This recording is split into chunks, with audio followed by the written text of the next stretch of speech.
This is so exciting. Thank you for joining us today. Thank you for joining me. Oh, yes. Yeah. Like I said, I've been talking to your fellow cast members all week and starting off every interview where I just want to recap our audience with where we leave you at the end of season two.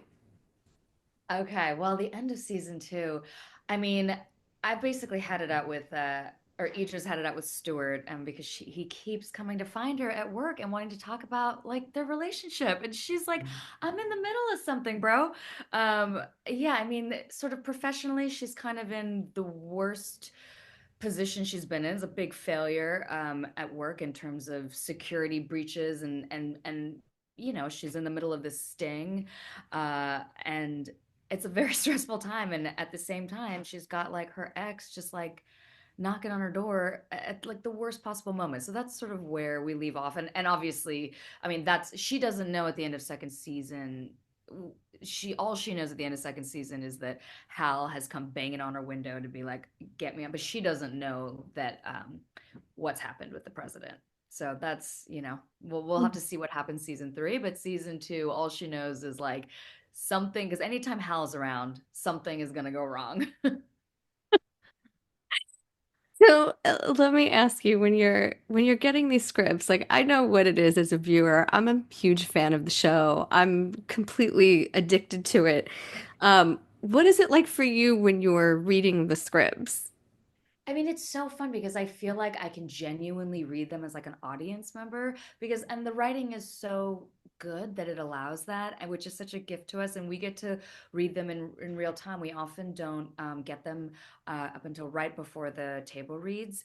And so we kind of experience them together. And it's just really exciting. They always surprise me. I mean, the writers we have are so smart and so funny. And it's just, a lot of times you're sort of like reading scripts being like, God, how am I gonna shine this turd?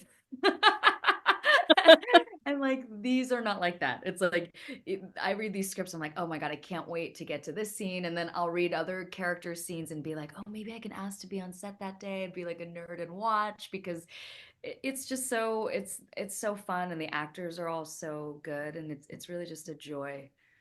I love that. You guys actually enjoy being around each other, which is Yeah. amazing. I have been talking to your other cast members about this too, because I hear you're all kind of jokers on set. Oh Every yeah. so Yeah, there's not really, yeah, no one's like too precious, which is great.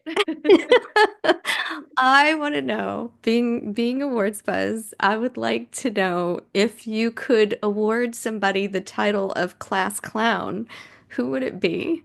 Oh, class clown. I mean, it might be Rory Kinnear. Yeah, Rory is mostly because he's like stealthy. Like you don't really see it coming, and I think all of us spent the first like we were all a little intimidated by him, because I mean he's a beast of an actor, but he's just smart, and he's playing this character that's kind of scary. And but yeah, no, he is a total clown. But honestly, it's hard to say. I mean, everyone is ridiculous. Like Allison Janney is ridiculous, Carrie is ridiculous, Rufus is like, I mean, I wouldn't say Rufus is a class clown, but he's definitely a clown. Um, but yeah, I think so. Rory's the most like mischievous one. So yeah, that's what I would say. I love that. It's so funny. You all have such good sense of humors. I was kind of joking, but kind of not. I'm like, I would almost like to see the Diplomat comedy show. This, Yeah.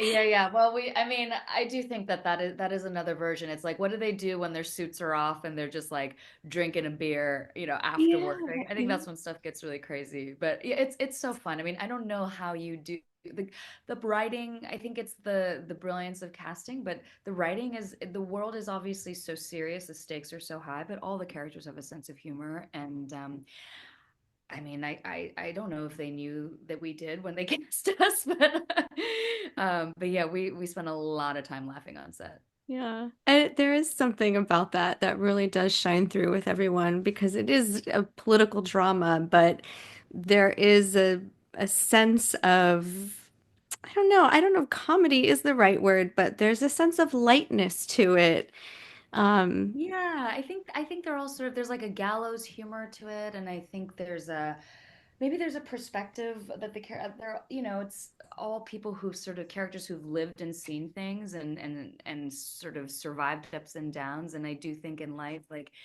it's hard to get through those kinds of things if you can't laugh about it. So yeah, and it's nice that you need the show needs that air. It needs something to break up the stakes. Yeah. Do you have a favorite scene that you shot in season two? Oh man. Um, Gosh, there's so many things that are so fun. I mean, okay, I will tell you two sort of like silly. One is just like I got to like run up the staircase at St. Paul's. It's not a scene. It's just literally like me running up a staircase. But when you're sort of like a kid growing up, you're like, I would never have been like, I'm gonna play a spy and I'm gonna get to run up this historic monument. And so and the spiral staircase, it was just one of those like Bond shots that I just thought was like, this is so cool. So that was fun. And I think I love my scenes with Stuart or Otto, and I think that I, I think this scene, oh gosh, it's hard to pick which one, but I do. I do love this scene where they're sort of waiting for Kate and Hal to arrive, and they're just kind of I mean, and she basically tries to apologize for sort of setting him up to fall for this like honey trap and it's just like a great moment where you're like you're at work, you don't want other people to hear. There's just so much going on, and also like Adra is I don't think a character who is often in the place of apologizing. I mean, I don't think she has a problem apologizing. I think she can take responsibility, but I think her personal life is she has a little less control over that than she would like. And I think it's like humiliating for her to apologize that she was wrong. And that scene was just, also we were shooting in Scotland and it was so beautiful. And, yeah, and I'm getting to play with Otto is like, it's a dream.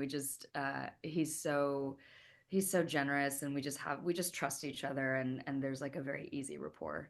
You could see that come across on screen. Like I'm Okay. so invested in your relationship. Really? Yeah. What do Yeah. you think it is? What makes you like so like because I hear people say that I'm like, huh, interesting. I guess because I they're such opposites. I don't know. They are opposites, and you can tell, like, I don't know, it's the will they, won't they should. You're Yeah. really rooting for them. Yeah. It was the whole like evolution in season one and kind of watching them really bond and Right. then seeing like the disconnect in season Yeah. two and just like you are rooting for them. They're going through something individually, but you Yeah. feel like together they make a good team. Well, they balance each other out in a lot of ways. Yeah. Yeah, they are. It's funny, and I'm certainly, I mean, the whole opposites thing. I don't think they anticipated like our height difference when they cast us, but that's a whole other element to it too. How tall are you? How Not. I'm That was I'm the answer. 4'11". I like Are push you the really? Oh yeah, Oh, yeah, okay. yeah. I never meet people like I have one friend who's shorter than I am.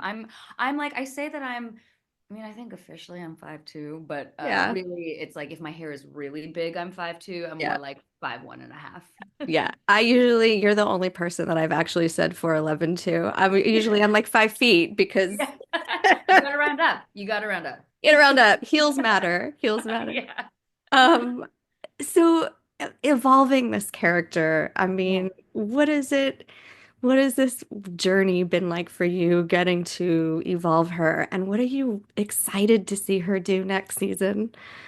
Oh man, I mean, it's such a gift because a lot of, when I took this job, I didn't know. My concern was that I would just be playing like a file holding kind of, we've seen this kind of world and I didn't know if I was going to get to have play a character whose emotional life was going to get explored. You don't know. And so I think the evolution what's interesting is that she is a character that there's a lot going on, but she's just not expressive. Like she's not a demonstrative character, but it doesn't mean she doesn't have all kinds of feelings. So I think the thing that I've had to really figure out is sort of like how much does she show? And I think when I'm working, I'm always like, what the calibrating sort of, if I don't show enough, it'll read as flat and read as like there's nothing happening. But I do think she's phased by things, and she's making choices. Even if she has a feeling, she's making a choice to not react. And then there are, so it's interesting the moments that she can't put the lid on it.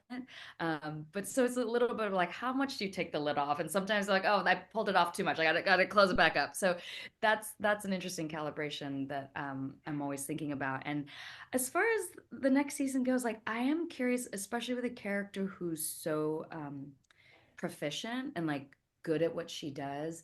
I always think it's interesting when to see someone out of their depth, and I'm always curious, like what happens when she's really failing, or I like joke around on set, like what does she do when she's like not at the office? Like I am in my secret, like I think her apartment is like a mess. Like I think it's like it's nice, but it's like there's open food wrappers everywhere, and it's like I mean I think her entire diet is processed and packaged, you know, because like there's no time. Like there's no time. She's handling business, and it's um yeah, so I would love to see a scene where you just catch her like in a private moment, not at work. I love that. Reveal more. No, I don't think you're gonna get that. I'm just Yeah, saying that's I in know. my imagination, you know. Uh, I do want to ask you, being in a political drama, and I've mentioned this before, we've seen him before, but the Diplomat feels so different to me as a viewer. Um, why do you think it stands out, and what makes you most proud to be a part of a show like this? Hmm.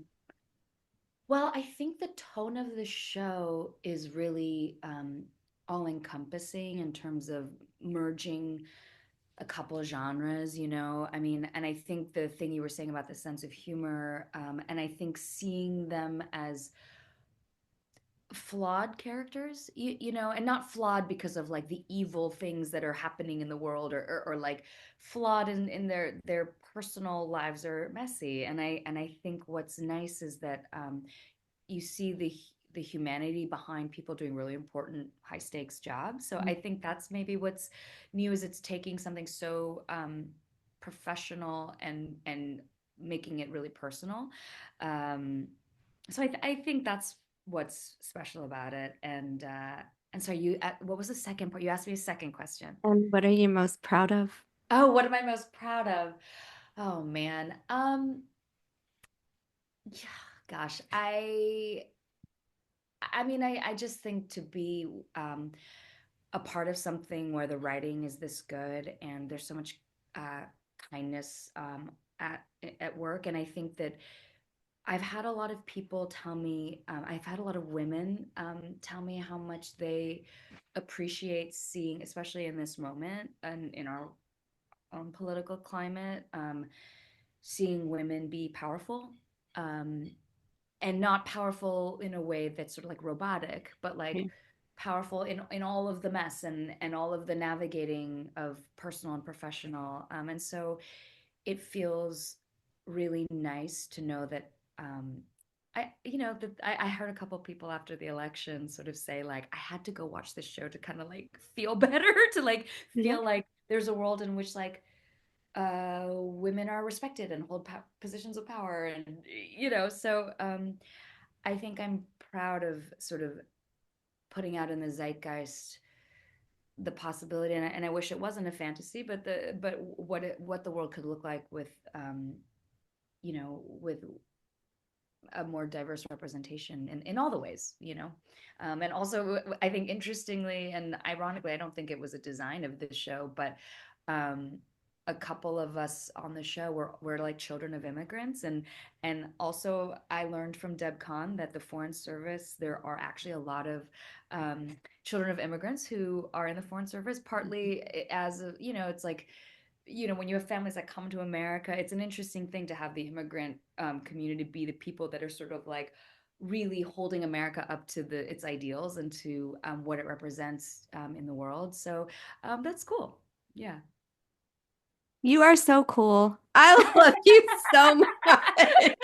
This has been so much fun hanging out with you today. I would chat all day if we could. Um, Well, thank you so much for I know I surprised you with the you've time been difference. a happy surprise, I will tell Okay, you good. anytime. Thank you.